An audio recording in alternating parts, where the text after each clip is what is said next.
There were people who dug out the coal. There were people who were shoveling the coal into the little carts. There were people and animals who would push the carts or pull the carts. They had donkeys, they had horses. Appalachia once produced 2/3 of the nation's coal. Around 1870, a coal boom started in this area. Railroads were built by the 1880s. The first railroads came to Athens and to New Straitsville and to Shawnee. And a pretty remarkable coal boom took off here. There was a lot of coal. The coal veins looked pretty thick, and the coal quality was pretty good.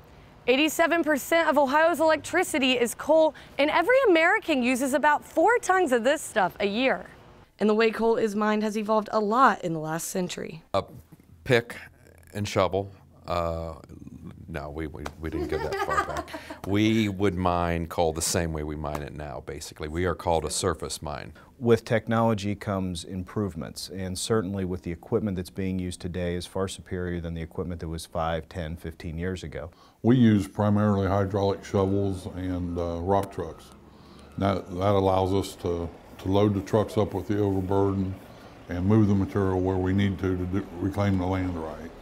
A lot of the older techniques just used a shovel, and it was limited where it could place the material within about 60 or 80 feet of where it's being mined. Coal was produced by 32 companies at 79 mines during 2010. Over 9 million tons was produced at 69 surface mines, and over 19 million tons was produced at 10 underground mines. Oxford Resource Partners owns surface coal mines in Ohio, Kentucky, and Pennsylvania. Yeah, surface coal mining involves going in and literally scraping off the dirt, putting it in one pile and saving it, taking the coal out, and then putting that dirt back, and then taking the coal and moving it to the electric power plants. Sands Hill Mine near Jackson is also a surface mine that has been affected by all these changes in technology. The equipment's got a lot bigger. A lot of the things we're mining now were picked over in the 50s with the smaller equipment and couldn't be mined then because there was too much cover on them, too much rock and overburden. And now we're able to go back now and get the coal. It's on the same land that was disturbed previously by mining, so we're not really affecting any pristine ground that hadn't been mined before. The new equipment has given mines a higher level of productivity than ever before. Prior to the 1970s, many of the you've seen the large excavating pieces of equipment, they would go up to a certain point, they would pull back, and they simply would not access the coal because it was not, at that time, economically viable. Anything from equipment that goes in, they're called augers or high wall miners, and they remotely control. It's just like a video game, and you've got somebody sitting with a joystick, and he maneuvers equipment into the side of a large hill to remove the coal that way. Mining experts aren't the only ones working on improving the mining and usage of coal.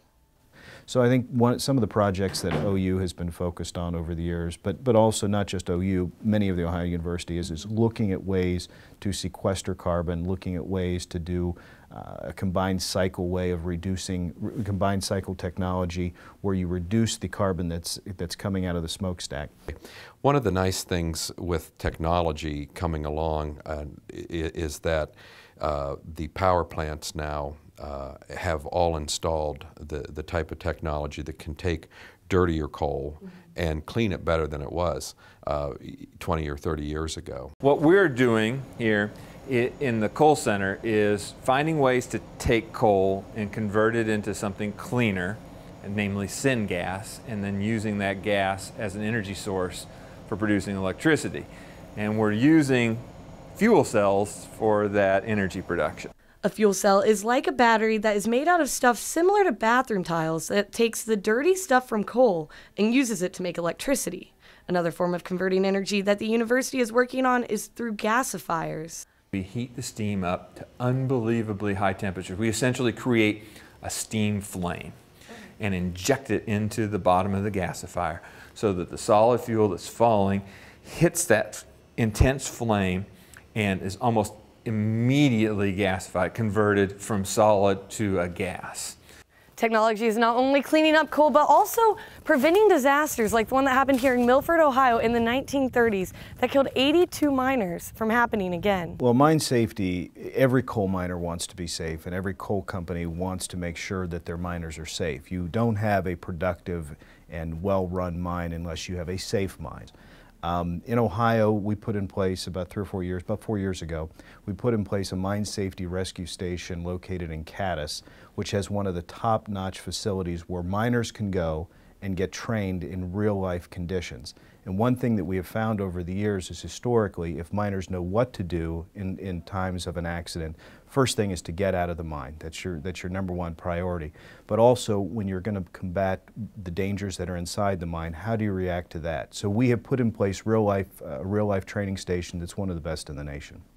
Even with all these upgrades in technology, the future of coal still remains uncertain. I don't know if it'll change the production of coal a whole lot. I think it could provide a cleaner use for coal. I think what you're going to see is a lot of coal mining being cut back because of the shutdowns of a lot of plants, especially here along the Ohio River. So it might stabilize the loss of mining jobs if it comes to this, but really what I think it'll mean is it'll be cleaner electricity from coal. And they'll keep coal in the, I hope, cross fingers, right, that it'll keep coal in the mix.